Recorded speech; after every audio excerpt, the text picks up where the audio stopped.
Hi అండి అందరికీ. Welcome back to my channel Indu Pamoju home vlogs. నేను మీ ఇందు మరో రెసిపీతో మీ ముందుకొచ్చేసాను. ఈరోజు వీడియోలో ఎంతో రుచిగా ఉండే వెల్లుల్లి కారం కోడిగుడ్డు కర్రీ తయారీ విధానాన్ని చూపించబోతున్నాను. ఈ కర్రీ రైస్‌లోకి, చపాతీలోకి బాగా టేస్ట్‌గా ఉంటుంది. ఇంట్లో సింపుల్‌గా అప్పటికప్పుడు చేసుకునే కర్రీల్లో ఒకటి కోడిగుడ్డు కర్రీ. కోడిగుడ్డు కర్రీకి 4 టమాటాలు, 2 ఆనియన్స్, కాసిన్ని పచ్చిమిరపకాయలుంటే సరిపోతుంది. ఈజీగా ప్రిపేర్ చేసుకొని కడుపు నిండా తినేస్తూ ఉంటారు. ఎప్పుడు టమాటాలు, ఆనియన్స్‌తో కాకుండా ఒక్కసారి వెల్లుల్లి కారంతో గుడ్డు కర్రీ చేసుకొని తిన్నారంటే భలే రుచిగా ఉంటుంది. మరి ఇప్పుడు వెల్లుల్లి కారం గుడ్డు కర్రీ తయారీ విధానాన్ని కూడా చూసేయండి. వెల్లుల్లి కారం గుడ్డు కర్రీ కోసం ఒక ప్యాన్‌లో 5 గుడ్లను తీసుకున్నాను. ఇప్పుడు ఈ గుడ్లు మునిగేంత వరకు వాటర్‌ని పోసుకొని, అలాగే అర టీ స్పూన్ ఉప్పు వేసుకొని, స్టవ్ వెలిగించి స్టవ్ పై గుడ్లు ఉన్న ప్యాన్‌ని పెట్టుకోండి. ప్యాన్ పై మూత పెట్టి గుడ్లని ఉడికించుకోండి. గుడ్లు ఉడికించుకునేటప్పుడు ఒక్క విషయాన్ని గుర్తుంచుకోండి. గుడ్లని ఉడికించుకునేటప్పుడు స్టవ్‌ని హై ఫ్లేమ్‌లో ఉంచి గుడ్లు ఉడికించుకోవద్దు. హై ఫ్లేమ్‌లో ఉంచి గుడ్లు ఉడికించుకోవడం ద్వారా గుడ్లు పగిలి, గుడ్లు పొట్టు తీసుకునేటప్పుడు నీట్‌గా రావు. ముక్కలు ముక్కలుగా విరిగిపోతాయి. అలా కాకుండా కాస్త లేట్ అయినా పర్లేదు స్టవ్‌ని లో ఫ్లేమ్‌లో ఉంచి గుడ్లను ఉడికించుకోండి. ఇలా ఉడికించుకోవడం ద్వారా గుడ్లు పొట్టు తీసేటప్పుడు నీట్‌గా వచ్చేస్తాయి. ఇప్పుడు ఈ గుడ్లు ఉడికేంతలోపు వెల్లుల్లి, జీలకర్ర పేస్ట్‌ని ప్రిపేర్ చేసుకుందాం. ఇప్పుడు ఒక మిక్సీ జార్‌ని తీసుకొని, మిక్సీ జార్‌లోకి ముందుగా పొట్టు తీసి పెట్టుకున్న 20 వెల్లుల్లి రెబ్బల్ని వేసుకోండి.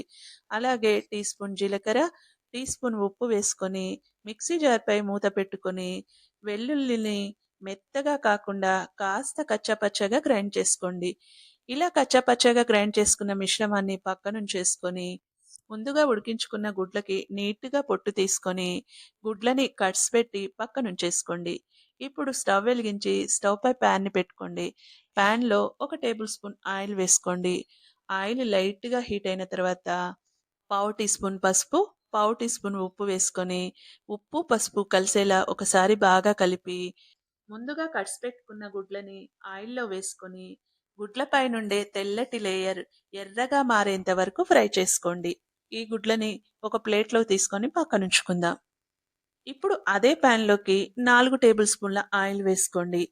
ఆయిల్ కాస్త వేడవగానే స్టవ్‌ని లో ఫ్లేమ్‌లో ఉంచి అర టీ స్పూన్ జీలకర్ర, అర టీ స్పూన్ ఆవాలు, 2 రెమ్మల కరివేపాకు, సన్నగా కట్ చేసి పెట్టుకున్న 4 పచ్చిమిరపకాయల తరుగు, అలాగే చిన్న ముక్కలుగా కట్ చేసుకున్న ఒక కప్పు ఆనియన్స్ తరుగు వేసుకొని, ఆనియన్స్ తరుగు నూనెలో చక్కగా మగ్గేంత వరకు కలుపుతూ ఫ్రై చేసుకోవాలి.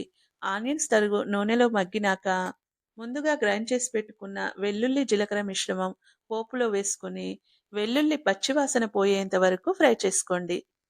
వెల్లుల్లి మిశ్రమం పచ్చివాసన పోయాక 2 టేబుల్ స్పూన్ల కారం వేసుకుంటే సరిపోతుంది. ఇప్పుడు ఈ కారాన్ని పోపులో కలిసేలా బాగా కలుపుకోండి. ఇలా కలుపుకున్నాక మరో 2 నిమిషాల పాటు కారం మగ్గేంత వరకు ఉడికించుకోండి. 2 నిమిషాల తర్వాత కారం చక్కగా మగ్గిపోయింది. ఇప్పుడు ఇందులోకి ముందుగా ఫ్రై చేసుకున్న ఎగ్స్‌ను వేసుకొని, వెల్లుల్లి కారం గుడ్లకి పట్టేలా బాగా కలుపుకోండి. ఇలా కలుపుకున్న తర్వాత ఓ 2 నిమిషాల పాటు ఫ్రై చేసుకొని, తర్వాత పావు టీ స్పూన్ ఉప్పు వేసుకొని, ఉప్పు కూడా గుడ్లకి పట్టేలా బాగా కలుపుకోండి.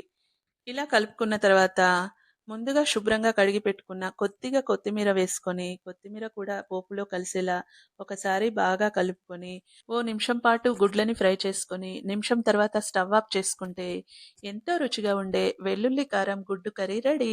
ఇలా రెడీ అయిన కర్రీని వేడి వేడి అన్నంలో వేసుకొని తిన్నారంటే భలే రుచిగా ఉంటుందండి. జలుబైన వారికి నోటికి ఏదీ రుచించదు. అలాంటి వారి కోసం ఇలా స్పైసీగా వెల్లుల్లి కారంతో గుడ్డు కర్రీ చేసి పెట్టారంటే ఇష్టంగా తింటారు. నోటికి కూడా చాలా బాగుంటుంది. గొంతుకి చాలా రిలాక్స్‌గా అనిపిస్తుంది. జలుబు నుంచి కూడా త్వరగా ఉపశమనం పొందుతారు. మరి మీరు కూడా ఒక్కసారి వెల్లుల్లి కారంతో ఎగ్ కర్రీ ట్రై చేయండి. ట్రై చేసి ఎలా వచ్చిందో నాకు కామెంట్స్ ద్వారా తెలపగలరు. మరి నేను చేసిన ఈ ఎగ్ కర్రీ నచ్చినట్టయితే like, share, subscribe my channel. మరో రెసిపీతో మళ్ళీ కలుసుకుందాం.